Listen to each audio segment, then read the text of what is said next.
Queridos irmãos, queridas irmãs que nos acompanham aqui na Seja ou em qualquer outra parte pela transmissão da internet, Jesus nos ampare agora e sempre. Aquele homem trazia consigo a sensação de que era a mais infeliz das criaturas. Embora já tivesse experimentado todas as fórmulas possíveis de felicidade, mas teve notícia que na cidade havia um homem ligado à saúde mental, cuja fama corria de ser muito mais do que um simples médico, um psiquiatra. Então ele pensou consigo mesmo: há semanas que eu sofro tanto, tenho insônia e me acho o mais infeliz dos homens, aqui e acolá sou rondado pela própria possibilidade do suicídio. Por que não procurar esse tal médico famoso? Por que não consultá-lo? E nessa disposição, no dia seguinte foi ao consultório. Chegando lá, percebeu que de fato aquele médico não era uma pessoa comum. O tratou com humanidade, ele sentiu-se aconchegado adequadamente. E lá para as tantas, ele foi debulhando a sua queixa, a sua falta de colorido, de algo na vida a mais. E então o médico foi fazendo a sua anamnese, a sua investigação, procurando naquele homem, enfim, talvez frustrações. Ele se sentisse infeliz, porque talvez não tivesse gozado ainda as experiências que a própria vida lhe consentia, lhe permitia. E disse: então o senhor não viveu um grande amor? O senhor, por exemplo, não se permitiu grandes prazeres? Ah, doutor, isso aí eu tenho bastante experiência. Eu já circulei por muitas partes, já namorei muitas moças, e foi elencando as suas vivências, as suas memórias, e falando sobretudo das suas frustrações no campo da afetividade e do prazer. E o médico sentiu-se frustrado, porque achava que o problema dele fosse nessa área, mas ele era mais experiente do que o próprio médico, e se achava em condições de se dizer muito infeliz. Ah, então o seu caso é porque o senhor não se permitiu viajar. Procure viajar. Olha o encanto das cidades. O senhor precisa, por exemplo, visitar a Grécia, aquele mar azul, conhecer a hospitalidade dos gregos, conhecer a beleza natural, de um modo geral, das ilhas gregas. Vá à Grécia, a terra dos sábios. Quem sabe naquelas ruínas, o senhor pode até ir a Delfos e tomar uma postura semelhante aos gregos do tempo de Sócrates. Vá à Grécia. Ou talvez vá à Terra Santa. Talvez o senhor lá encontre uma escola de fé, uma inspiração, terra muçulmana, de cristãos, de judeus. Procure o grande templo, ou outros espaços. Vá à Terra Santa, vá a Jerusalém, vá à Palestina. E foi elencando grandes nomes do universo do turismo, na tentativa de aquele homem sentir-se motivado, entusiasmado com alguma viagem. Disse: não, doutor, já fui à Grécia, já fui à Terra Santa, já fui à Rússia, já fui à Índia, e foi a Machu Picchu, e assim foi. O homem foi se surpreendendo, como aquele homem era viajado, e continuava triste. Alguém que conhecesse tanto a geografia, tanto física quanto a humana do mundo, se podia se dizer triste. Então o médico foi apresentando algumas possibilidades, porque ele precisava fazer jus à sua fama. Ele não era um médico comum, não era um psiquiatra comum. Ele era um sábio, uma espécie de filósofo, alguém que de algum modo dava um toque especial na vida dos seus pacientes. Então o médico disse: já vi que o seu caso é um pouco mais complexo, então vamos optar por uma coisa muito simples e que tem dado resultado com os meus outros pacientes. Olha, esta semana na cidade, um circo se instalou. O senhor sabe aquela cultura circense, aquela alegria, os animais, os palhaços. Lá tem um palhaço, o senhor precisa ver. Diz que todo mundo gargalha a noite inteira a cada espetáculo. O senhor está com, de algum modo, um problema de humor. Procure gargalhar, procure acompanhar as provocações do palhaço. Vá ao circo, vá ao palhaço, vá, enfim, sorria, fique alegre, esteja em paz. Aí ele, mas doutor, eu já vi que o meu mal não tem cura. Mas não tem cura por quê? Não tem cura porque o palhaço sou eu. Era o próprio palhaço se consultando. Aquele homem que fazia tanta gente gargalhar cada noite, estava numa crise existencial, numa depressão profunda, e não encontrava um sentido para a sua existência. Se sentia o mais infeliz dos homens, não obstante fazer a alegria de outros por uma questão profissional. E assim acontece muitas vezes. E as pessoas, muitas vezes, também se entregam a uma perspectiva pessimista, e essa perspectiva quase sempre goza de tradução na música popular. Na bossa nova, tristeza não tem fim, felicidade, sim. Mesmo porque nós nos acostumamos nas sucessivas reencarnações a acreditar que a felicidade fosse um presente dos deuses. A felicidade tem a ver com a deusa fortuna, a sorte, o azar, algo que é dado de presente, que os deuses, de forma mais ou menos arbitrária, por caprichos, esse aqui vai ser feliz, vai ser um agraciado, aquele outro vai ser um infeliz. Então, era uma pessoa afortunada ou um desafortunado. Daí porque o nosso vocabulário, eu estou sofrendo um infortúnio, ou seja, eu fui esquecido pela deusa Fortuna, aquela da cornucópia da mitologia greco-romana. E nós nos acostumamos a essa ideia de que a felicidade, de fato, depende de algo fora de nós, que é um presente dado de forma arbitrária. Às vezes, isso goza até de uma tradução também no cancioneiro popular contemporâneo. Quem não escuta, por exemplo, Aquarela, aquela música que faz tanto sucesso com as crianças, Toquinho, e que na verdade é um poema de Vinícius de Moraes. Lá, Vinícius revela o seu desencanto, poeta talentoso que era, ele vai dizer: e o futuro é uma astronave que tentamos pilotar, não tem tempo, nem piedade, nem tem hora de chegar, sem pedir licença, muda a nossa vida, depois nos convida a rir ou chorar. Como se nós fôssemos marionetes na mão do futuro, do destino. Então é a hora de ser feliz, é a hora de ser infeliz, e em nada isso dependesse de nós. No entanto, é no mesmo cancioneiro popular que nós encontramos outras pérolas que apontam numa outra direção. Quem não ouviu O que é de Gonzaguinha? Viver e não ter a vergonha de ser feliz, cantar e cantar e cantar a beleza de ser um eterno aprendiz. Eu sei que a vida deveria ser bem melhor e será, mas isso não impede que eu repita: é bonita, é bonita e é bonita. E ele vai dizer que fica com a pureza da resposta das crianças, que a vida é bonita.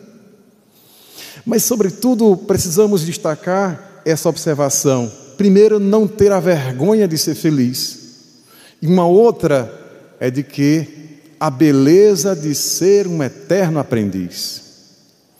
Muitas vezes nós espíritas entendemos melhor esses versos de Gonzaguinha, porque no passado nós experimentamos um modelo de felicidade calcado na infelicidade alheia. Para que fôssemos felizes, nós não pensamos duas vezes e espalhamos a dor, o sofrimento, a viuvez, etc, etc.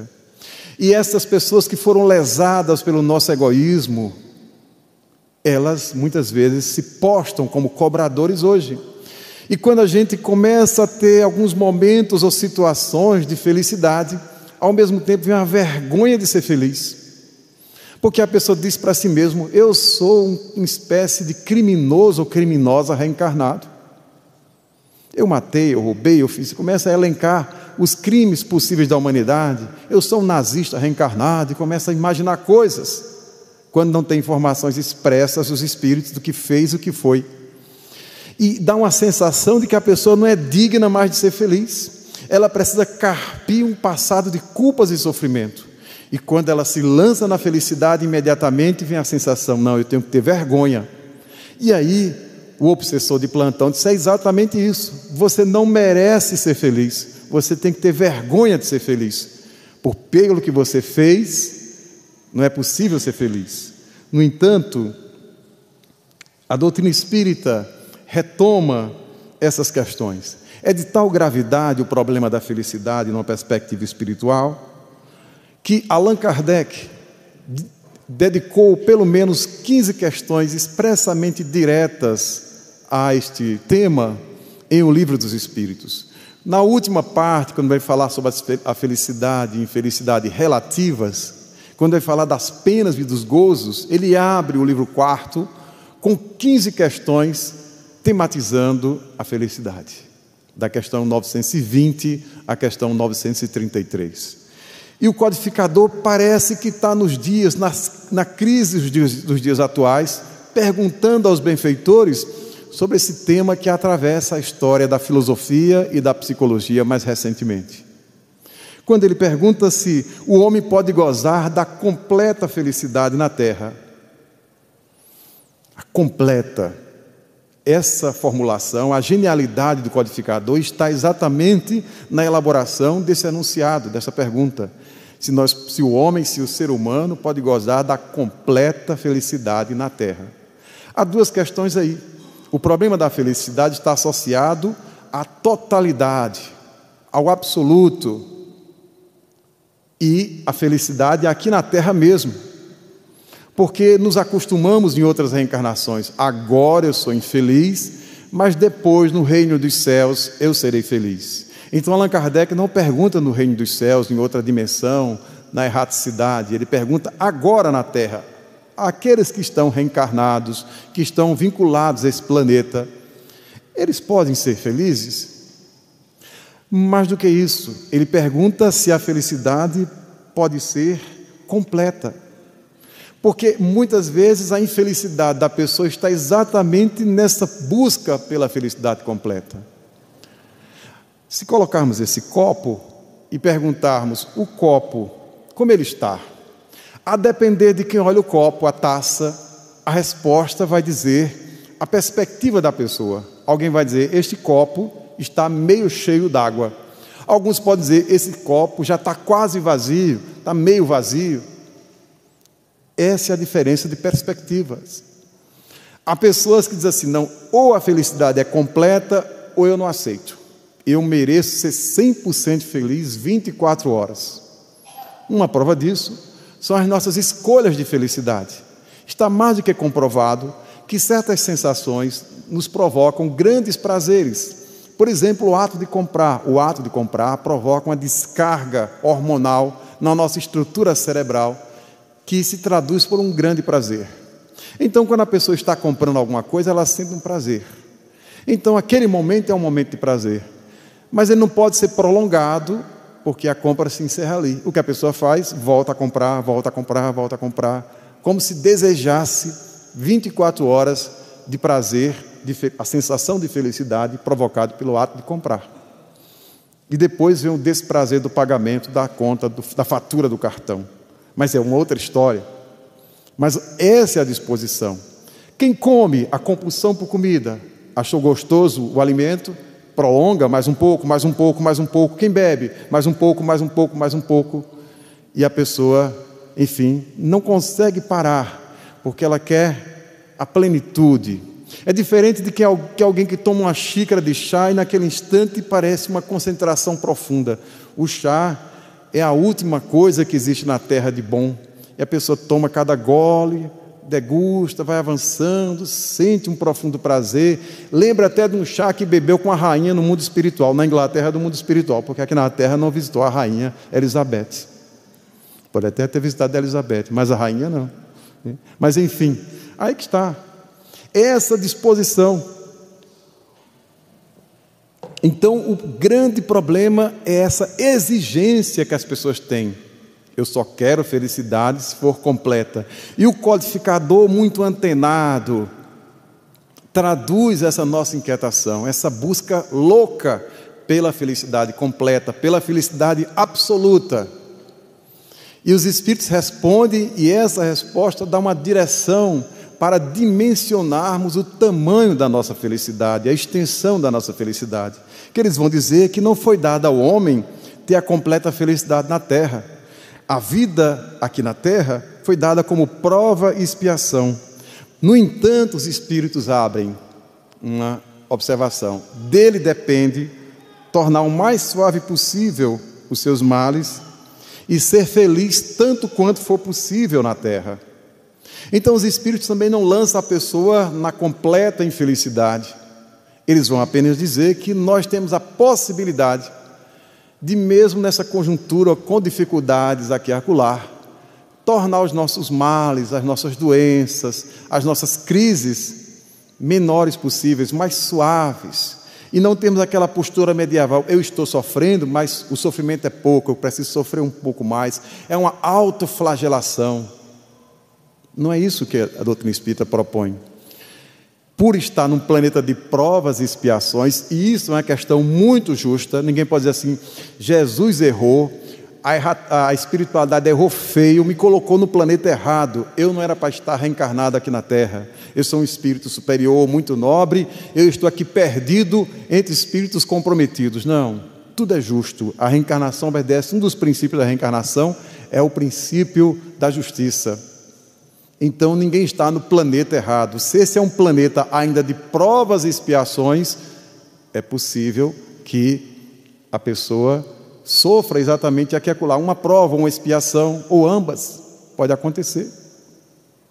No bom sentido, no sentido real, porque há pessoas que acham que vieram para a Terra para provas e expiações, para sair provando assim, bolo, buchada, essas coisas todas, provando as comidas, passa a vida provando e expiando outras comidas. Então, não é nesse sentido, é expiação com X mesmo, é expiação de sofrimento sem muita margem. Então é da nossa realidade. Isso justifica muitas vezes uma postura muito comum, que é a da rebeldia. A pessoa, quando está, enfim, encaixada naquela conjuntura, naquele contexto de prova, está passando uma dificuldade, às vezes uma coisa menor, está gripada, a pessoa diz, mas não é justo que eu fique gripado? Que coisa! O vírus vai me atacar por quê? Ora, aqui na Terra ainda existem vários vírus que provocam a gripe. E você está reencarnado, o seu corpo é passivo de ser, enfim, inoculado pelo vírus da gripe. Ah, não, está errado. É o chamado corpo fechado. A pessoa nem gripe aceita.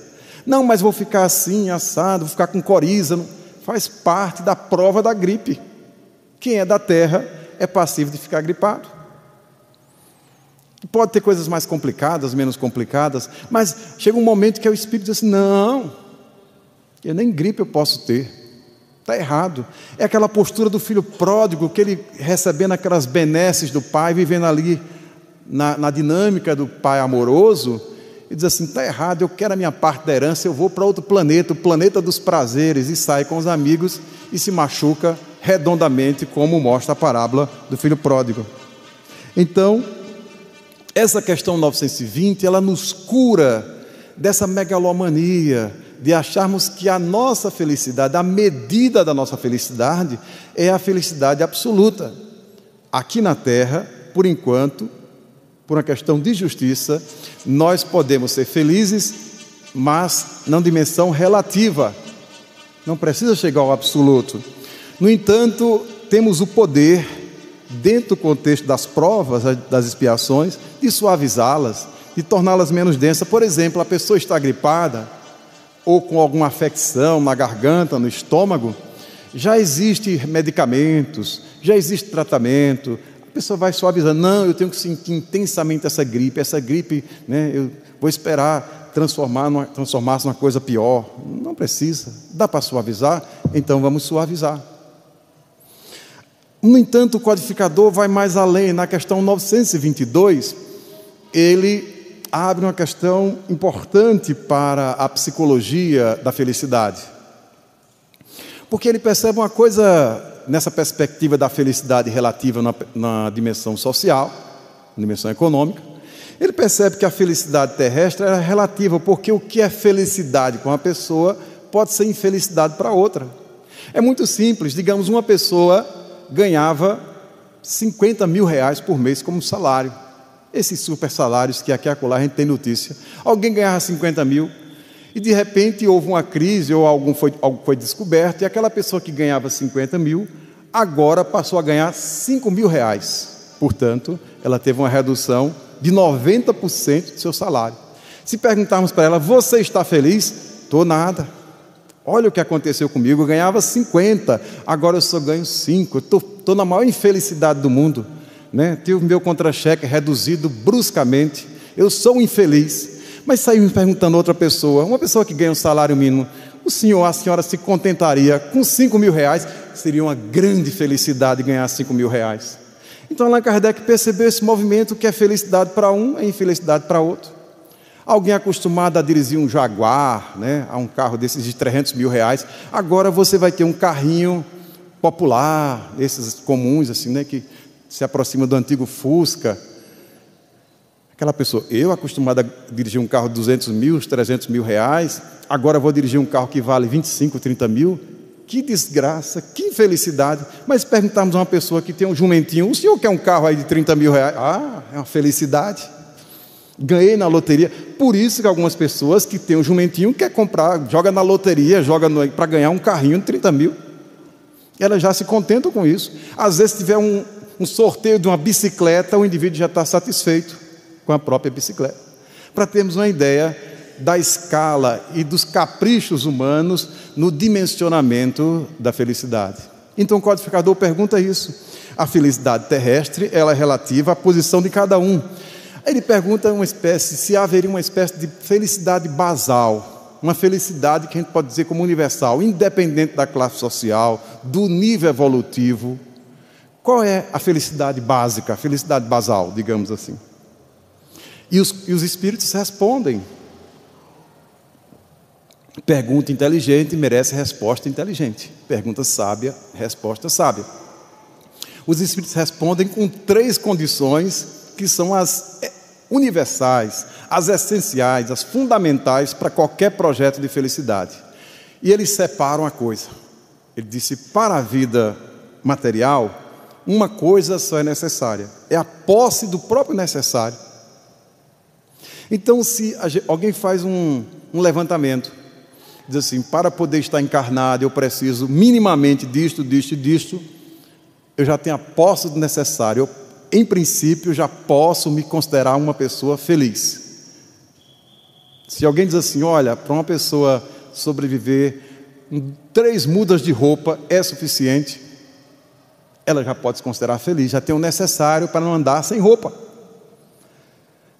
Mas alguém vai dizer: e se eu tivesse 50? Eu extrapolo a questão do necessário. 50 blusas, 50 calças, 100 vestidos, 200 pares de sapato, ou coisas por aí. O que está acontecendo com essa pessoa? Ela está desalinhada da felicidade na medida que ela está batendo uma outra lei, que é uma lei natural, posta lá no Livro dos Espíritos, que fala sobre o supérfluo e o necessário. Ela está indo além do necessário, está operando já na faixa do supérfluo. Antigamente nós nos gabávamos de vivermos no supérfluo. Alguém dizia assim: olha, eu tenho 200 escravos, 100 cavalos, e começava a contar as chamadas pabulagens da expressão nordestina, né? O esnobismo.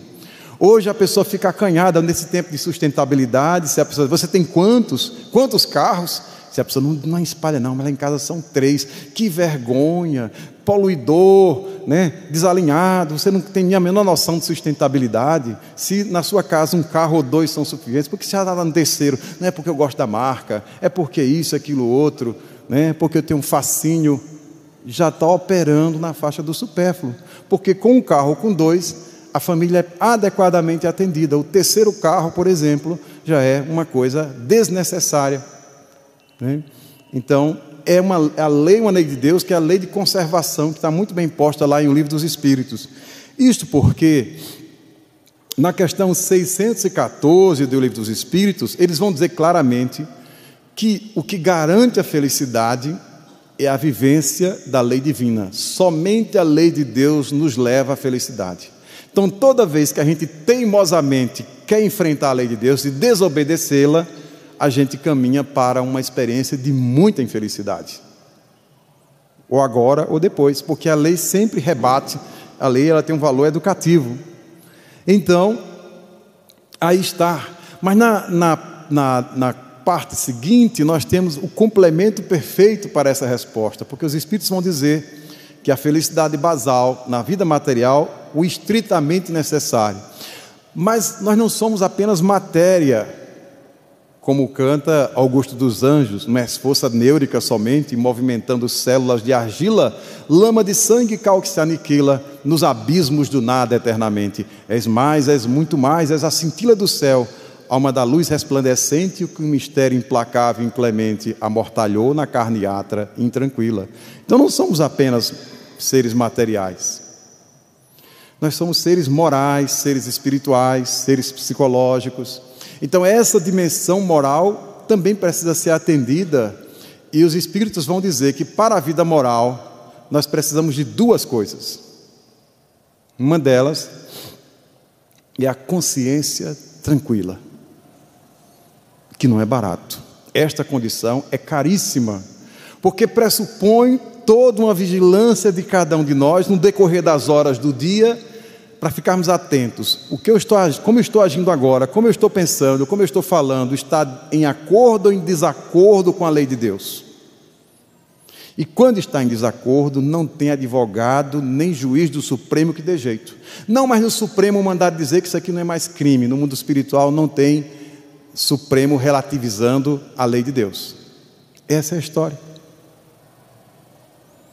Então, a primeira condição para a felicidade na perspectiva moral é exatamente a consciência tranquila. E a consciência tranquila não é um presente que cai dos céus. A consciência tranquila é resultado de uma vigilância constante, dia a dia, hora a hora, minuto a minuto, se estamos alinhados ou desalinhados com a lei de Deus. O que eu vou fazer agora está certo com a lei divina? Daí porque alguém pode dizer, mas nem sei que lei é essa, nem comprei esse código. Aí os Espíritos vão lá na questão 621 resolver o problema. Onde está escrita a lei de Deus? Na consciência. Então todos nós temos plena certeza do que diz a lei de Deus. Daí porque quando nós fazemos algo errado, ou agora ou amanhã, haverá um desconforto em nível de consciência. A nossa consciência vai disparar. O que você fez não está certo. Ou a nossa consciência vai nos aplaudir. Muito bem. O dever bem cumprido, está lá no capítulo 17 do Evangelho segundo o Espiritismo. O dever é aquele que tem como testemunha somente a própria consciência. Que às vezes, para você cumprir um dever, ninguém sabe disso, mas você e sua consciência o sabem. Então, o ato de estar constantemente consultando a consciência, na verdade, é uma disposição, é uma escolha inteligente de cada um de nós, para dizer assim, ao invés de ter essa visão mágica, mitológica da felicidade, eu sou um construtor, eu sou um artífice da minha própria felicidade. Se eu quero ser feliz, eu preciso atender às condições que me levam à felicidade. Porque ela não vai vir de bandeja, ela não vai arbitrariamente ser entregue para mim, não para o meu vizinho. Não, a felicidade é uma construção paciente, passo a passo, hora a hora, que cada um tem sob sua responsabilidade. É isso, consciência tranquila, travesseiro em paz. E mais adiante o Espírito Santo Agostinho vai falar da sua experiência quando esteve encarnado, na questão 919A, quando ele comenta, e ele diz que se submetia diariamente a uma espécie de contabilidade moral. Ele, antes de dormir, consultava, recordava os seus atos, os seus pensamentos, as suas palavras. Eu agi bem? Alguém tem o que de se queixar de mim? Eu agi mal? considerando como plataforma, como referência, a lei de Deus. Então, isso não era assim, eu fiz isso há 3 anos, ontem eu fiz novamente, no ano 2025 eu volto a fazê-lo. Não. O que Santo Agostinho disse, que isso era uma experiência diária, toda noite na casa dele tinha contabilidade, abriu um escritório de contabilidade moral. Foi uma conquista dele. Então hoje a gente admira grande Santo Agostinho, né? Alguém que saiu de uma vida sensual. Nós conhecemos aquela biografia anterior de Santo Agostinho.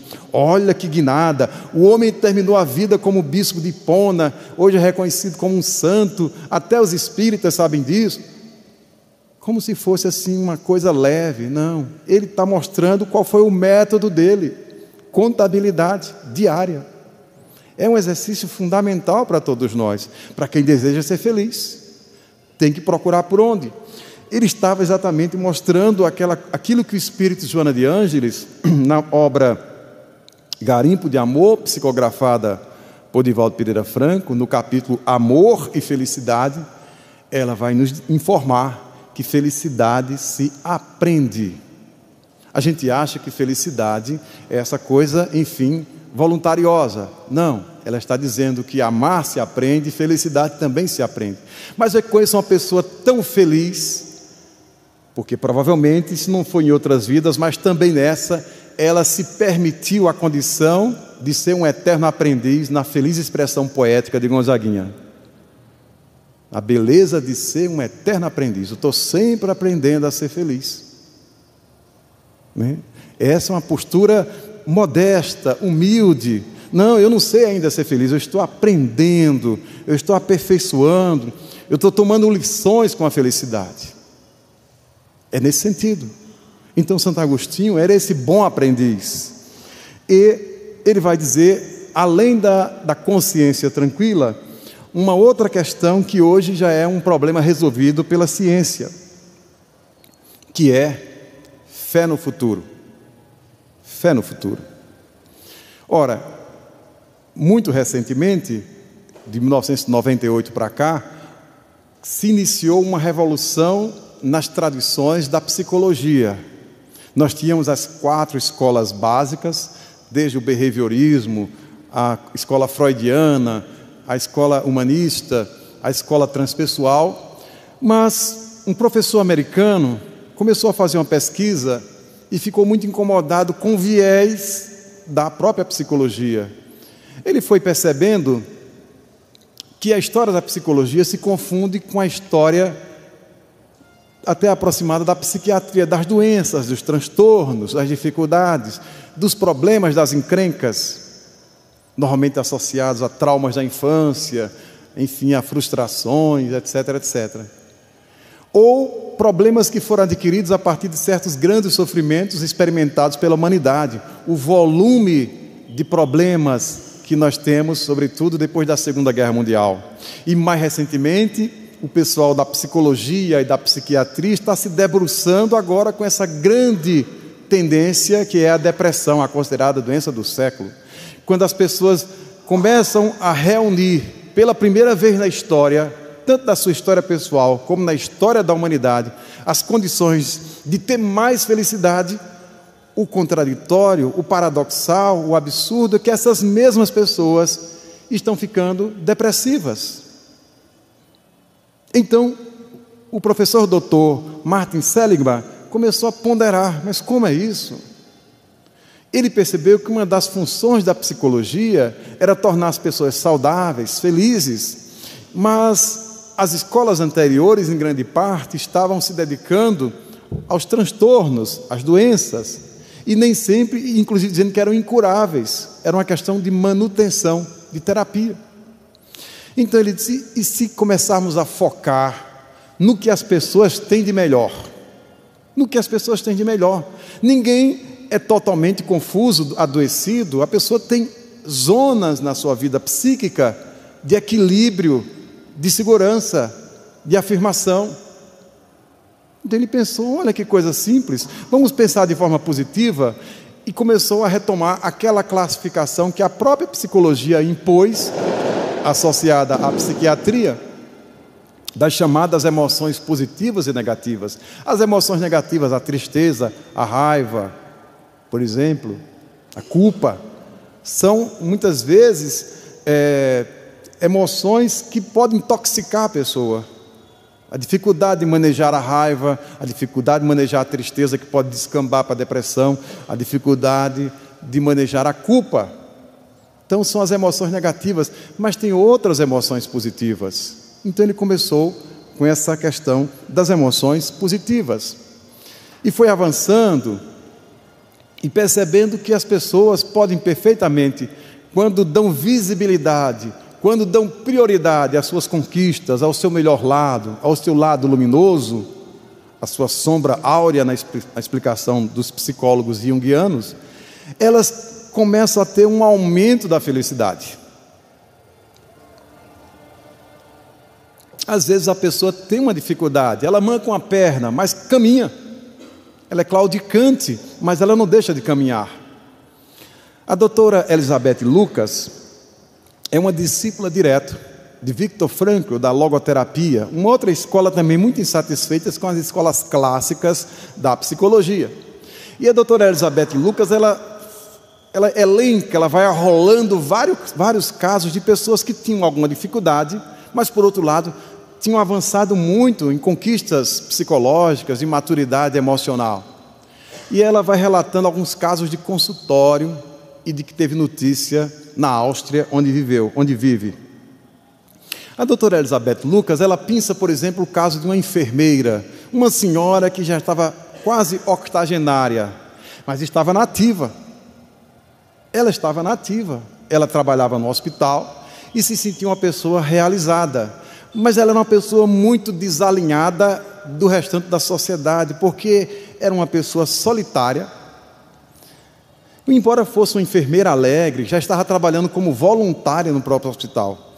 E como havia vários problemas de relacionamento entre os funcionários desse hospital, a direção resolveu contratar uma junta de psicólogos de algumas tendências, de algum modo, mais antigas, para que esses psicólogos fizessem um realinhamento, um treinamento e identificassem os problemas de cada funcionário e os tratassem de modo que melhorasse o trabalho em equipe. Aí chegou a vez da enfermeira e foram entrevistar. E a senhora, eu sei que a senhora é muito estranha, mora sozinha, a senhora não... começou a fazer uma anamnese. A senhora tem um namorado? A senhora tem um companheiro? Disse, não, eu era muito jovem, era casada, recém-casada, o meu marido morreu na Segunda Guerra Mundial, mas eu o amava tanto, tive tanta dificuldade de abrir mão desse nosso pacto, que eu fiz uma escolha. Eu disse, eu vou aguardar a morte para me reencontrar com ele, e não namorei mais ninguém. Mas a senhora é uma recalcada. O freudiano chegou lá dizendo, enquadrando nela, a senhora deve ter um problema sexual. E começou a encontrar, não, meu senhor, eu estou bem, eu não sinto nenhuma inquietação. Não, a senhora não venha me enganar, não. Eu sei que todo paciente tem uma margem de manipulação. Eu sou um terapeuta famoso. E começou a dar uma carteirada na mulher. E foi encontrar um problema que ela, mas eu não tenho problema nenhum, eu me realizo, eu venho todo dia para o hospital, atendo aos doentes com muita simpatia. Isso era atestado, ela era uma funcionária exemplar, ela fazia toda a diferença circulando nas alas do hospital. Mas o terapeuta disse, não, pelo meu catálogo a senhora tem problemas, a senhora é recalcada, tem muita coisa escondida.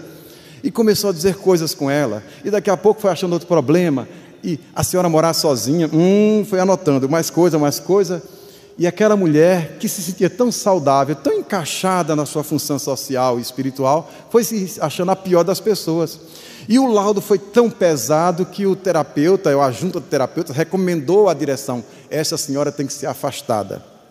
Ela é uma depressiva que está enganando vocês. E começou a dar um bocado, foi colando doenças na pobre mulher. Resultado, ela foi compulsoriamente afastada do hospital. Aí sim, ela sozinha, em casa, sem ter uma função social, sem interagir com as pessoas, sem esbanjar aquela simpatia dela, se sentisse útil, ela foi definhando e desencarnou, por força, 2 anos depois desse afastamento, por força desse laudo dos terapeutas de plantão. Para termos uma ideia, né? Então, é a tese dos psicólogos positivos, é que a pessoa tem lá suas dificuldades. Às vezes elas são muito fortes e precisam ser curadas ou serem tratadas minimamente para que pare de sangrar.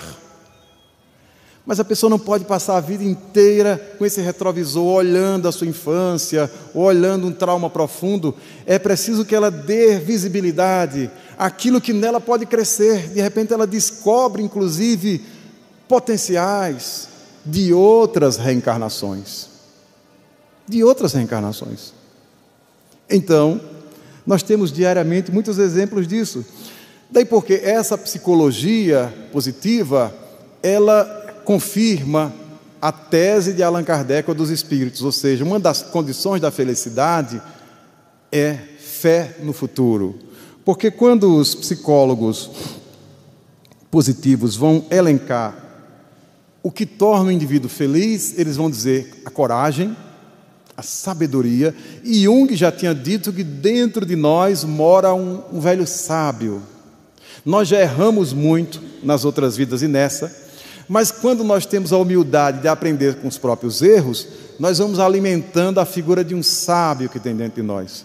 Então, quando nós vamos fazer uma escolha, uma decisão, é importante que se consulte esse sábio, esse velhinho que existe dentro de nós, esse presbítero, então chamado arquétipo do velho sábio, ou do médico interno, como chama Joana de Ângeles, na obra Desperte e Seja Feliz. Há um capítulo chamado Médico Interno, psicografada por Divaldo Pereira Franco.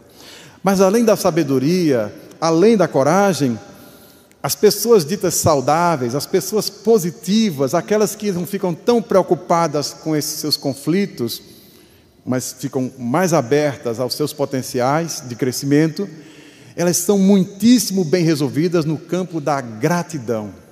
Elas agradecem ao pai, à mãe, à vida, à natureza, elas são sempre gratas, elas manejam muito bem a gratidão. O filho pródigo, por exemplo, ele é um pobre coitado, porque ele vive ali com o pai, na fazenda, sendo beneficiado, e ele reclamão, exigente, rebelde, pede a parte da fortuna dele. Ele diz: meu pai, eu agradeço tanto, até hoje aqui eu estou sendo alimentado por você, sustentado, etc, etc. Que o pai do filho pródigo é um homem boníssimo, é a representação de Deus. Há pessoas que não fazem prece por falta de manejar a gratidão. Ah, não, Deus tem a obrigação de me dar uma vida boa todo dia. E naquele dia que Ele me deu uma doença, eu não vou fazer prece hoje. A pessoa diz: mas assim, quero ver, até Ele me dar saúde de novo, eu não faço prece. Aí faz greve de prece. É uma loucura, é um caso sério. Isso é que dá, daqui a pouco vai fazer o sindicato das pessoas que não querem fazer prece. Piorou essa mania de sindicalização. Depois cria um partido, etc, etc. Mas essa é uma perspectiva louca, quando na verdade as pessoas positivas, elas sempre têm uma disposição de agradecer. Há vários exercícios que os psicólogos positivos propõem que a pessoa, por exemplo, escreva uma carta demoradamente para uma pessoa que você acha que deve receber essa carta de gratidão. E não mande pelos correios, ou mande um e-mail, entregue-a para ela, diga o quanto ela lhe fez bem. Se formos honestos, encontraremos muitas pessoas do nosso conhecimento que nos fazem um imenso bem ou nos fizeram, e há outras que fizeram um bem ainda maior, que são ultra discretas, espíritos dedicados que nos impulsionaram para uma escolha certa, que nos ampararam na hora da queda, e a gente nem lembra o nome. O espírito esteve ali delicadamente. É diferente do obsessor que diz o nome, que diz o que veio fazer ou deixar de fazer. Os espíritos bondosos fazem o bem e saem de cena, que a sua marca maior é a discrição. Só quando nós desencarnamos, às vezes, é que quem foi que me livrou daquela dificuldade? Ao mundo espiritual nos informa: eu preciso agradecer. A gratidão é de tal peso que o espírito Joana de Ângeles dedica um livro inteiro a essa virtude. Está lá, Psicologia da Gratidão. Rafael algumas vezes fez referência a esse livro aqui, psicografado por Divaldo Pereira Franco. Um livro inteiro, Psicologia da Gratidão, começa com o mito grego. Além da gratidão, ela vai dizer que esses espíritos, que essas pessoas ditas positivas, elas são resilientes, são emborrachadas, elas são plásticas. Elas sofrem um golpe, uma dificuldade, uma perda, um prejuízo, mas elas se recuperam. Elas não ficam remoendo, elas avançam, elas dão um salto. E, além disso, elas são, sobretudo, otimistas. Quando nós temos esse retrovisor, a gente vai ficar fazendo aquele papel do personagem que hoje não passa mais na TV, mas se tornou clássico, de Leap Harry, não sei se conhece. Era uma hiena e um leão. O leão era ultra otimista, né? E Leap era o pessimista. Ó dia, ó mês, ó azar. Ele estava sempre dizendo esse jargão, sempre vendo uma perspectiva pessimista. Esse olhar para trás, quando a psicologia positiva retoma a sabedoria dos espíritos, fé no futuro. Eu posso não ter tudo agora, esse copo pode não estar plenamente cheio, essa taça, mas eu tenho fé, eu acredito que ela vai ganhar mais água e vai chegar à plenitude. Por enquanto não. Por enquanto não. Ou saber fazer a diferença. Esta obra, Vida Feliz, Joana de Ângeles, que com certeza é uma grande sábia, pela qual nós devemos ter grande gratidão, que nos sustenta a nossa vida, ela vai falar de uma academia de grandes sábios da Pérsia antiga, academia da cidade de Ecbátana. E nessa academia, o indivíduo chegava e ele era recebido de forma diferente, porque era chamada Academia Silenciosa. Os sábios que já tinham cadeira ali, já tinham assento, nada diziam. Então chegou um Dr. Zeb. Dr. Zeb, muito otimista, muito disposto, ele queria ingressar naquela academia dos sábios. E chegando lá, aqueles homens frios, sisudos, perceberam que ele queria ingresso. Então, havia em algum lugar um quadro negro, e nesse quadro tinha um número 1000. 1000. Então, um sábio pegou de um giz e escreveu um 0 antes do número 1000, dizendo assim: você vale 0, você não está acrescentando nada, nós somos 1000, e você chegando, você literalmente é um 0 à esquerda. Qualquer outra pessoa, muito frustrada, muito insegura de si mesmo, está vendo uma recepção dessa, tchau para vocês, vou-me embora, nunca mais entro nessa academia dos boçais. Podia dizer isso: olha como eu fui recebido, jamais piso aí. Mas o Dr. Zeb, ele tinha domínio da psicologia positiva, ele tinha fé no futuro, tinha resiliência, otimista, pegou o 0 que foi acrescentado à esquerda, apagou e o reescreveu na frente de 1000, gerando 10.000. Está dizendo o seguinte: antes vocês tinham a minha presença, era só 1000, agora comigo é 10.000. Essa academia fica melhor. Então deu uma enfrentada naqueles sábios, né, arrogantes. Mas aí alguém trouxe uma taça, um segundo teste para o Dr. Zeb. Trouxe uma taça plena, uma taça que não cabia mais nem uma gota d'água. Se colocasse uma gota, transbordaria e comprometeria o equilíbrio, a beleza da taça plena. A ideia era provocar o Dr. Zeb. Se ele se atreve a colocar mais água, a água vai derramar, vai ficar feio, vai passar da conta. E lá já havia inclusive uma água disponível para um candidato, enfim, cair nessa armadilha. O Dr. Zeb percebeu, procurou bem a sala, viu aquela água disponível para acrescentar-se e encontrou uma rosa perfeita, na plenitude, viçosa, ali vetusta. Ele foi até a rosa, pegou uma pétala muito viva e colocou sobre o líquido. A pétala absorveu a água que já existia no líquido e deu um tom muito especial ali, um colorido diferenciado. Nem fez a água derramar, pelo contrário, a taça ficou infinitamente mais bela. Aí, depois dessa, os sábios perceberam que aquele homem era de fato uma pessoa muito otimista, muito autoconfiante, muito focada nas suas qualidades, e ele recebeu o ingresso. Assim, Joana de Ângeles conta para nós: quando estávamos ponderando sobre exatamente essa fala sobre a felicidade, Elizabeth me chamava a atenção de que nesse mesmo livro, Vida Feliz, à altura do capítulo 43, Joana de Ângeles coloca algumas frases que ratificam, que reforçam, que reafirmam o que está posto na questão 922 do Livro dos Espíritos, quando ela diz assim: a tua felicidade é possível. Que sentença breve, firme, né? Porque a pessoa pessimista vai dizer: não, eu estou aqui num planeta de provas e expiações, eu sou um criminoso reencarnado, meu negócio é sofrer, sofrer e ser infeliz. Os obsessores me disseram que eu não posso ser feliz. Mas ela disse: a tua felicidade é possível. Crê nesta realidade e trabalha com afinco para consegui-la. Aí a segunda sentença torna mais claro: eu tenho que admitir que a minha felicidade é possível, no entanto, eu preciso trabalhar com afinco para consegui-la. Se alguém é feliz, porque procurou ser feliz. Joana de Ângeles, na outra obra, Autodescobrimento, também psicografada por Divaldo Franco, Autodescobrimento, uma busca interior, ela conta que certa vez, um homem sábio, circulando pelo campo, encontrou um agricultor e percebeu a beleza daquela plantação. Aí disse assim para o homem, o matuto, disse: mas o senhor é um homem de muita sorte, é um homem agraciado. Disse: por quê?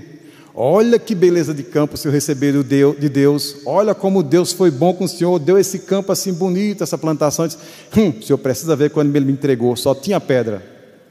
Foi o homem que teve o cuidado de fazer a plantação. E mais adiante ela diz: a felicidade é um estado íntimo, defluente de bem-estar que a vida digna e sem sobressaltos proporciona. Mesmo que te faltem dinheiro, posição social de relevo e saúde, pode ser feliz vivendo com resignação e confiança em Deus. Percebemos o alinhamento do pensamento de Joana com os Espíritos. E Jesus, no Sermão do Monte, ele praticamente proclamou um hino à felicidade, as chamadas bem-aventuranças, que são traduzidas em bom português como felicidades. Felizes os pobres pelo Espírito, né? Felizes os que promovem a paz, que muitas vezes a gente coloca como bem-aventurança, porque no modelo grego, felizes é aqueles que iam para a Ilha das Bem-aventuranças, uma espécie de paraíso. E Jesus, quando falava, ele se dirigia àquelas pessoas pobres, sofridas da Galileia, dos seus dias. A vida não era mais fácil que a nossa, não, muito pelo contrário. Era gente que não tinha nem SUS, não tinha nada, adoeceu, morreu. Lepra, fora da cidade, morte, riscado o livro dos vivos. Abandonado pela família. E tudo mais. Então era muito sofrimento, mas aquelas pessoas seguiram o Mestre e receberam dele esse consolo e foram muito felizes, mesmo naquele contexto difícil. Que a pessoa diz: eu não sou feliz porque a conjuntura é tão difícil. Você não sabe o que é estar reencarnado no século XXI, rodeado de pessoas difíceis. Não é bem assim. No tempo de Allan Kardec, Allan Kardec pensava: olha, hoje é tão difícil, é quase uma ditadura, há problemas governamentais ou políticos. Vai no tempo de Allan Kardec. Allan Kardec, coitado, nasceu ou renasceu ainda no tempo de Napoleão, um tirano. E quando ele estava lançando o Livro dos Espíritos, era o sobrinho de Napoleão, né? Que era o ditador de plantão, que criou muitas dificuldades, embora fosse simpático à doutrina espírita. Então foram dias difíceis. Nós não podíamos fazer isso aqui na França, não podia se reunir mais de 20 pessoas, sem dizer à polícia o que era, o que ia fazer, quando ia fazer. Portanto, que todos nós possamos se dar o direito de construir a própria felicidade, aceitar a condição de ser aprendiz ou eterno aprendiz. Daí encerramos a nossa fala retomando a poesia inspirada de Gonzaguinha na sua composição O Que É o Que É, quando ele nos canta: eu fico com a pureza das respostas das crianças. É a vida, é bonita, é bonita. Viver e não ter a vergonha de ser feliz.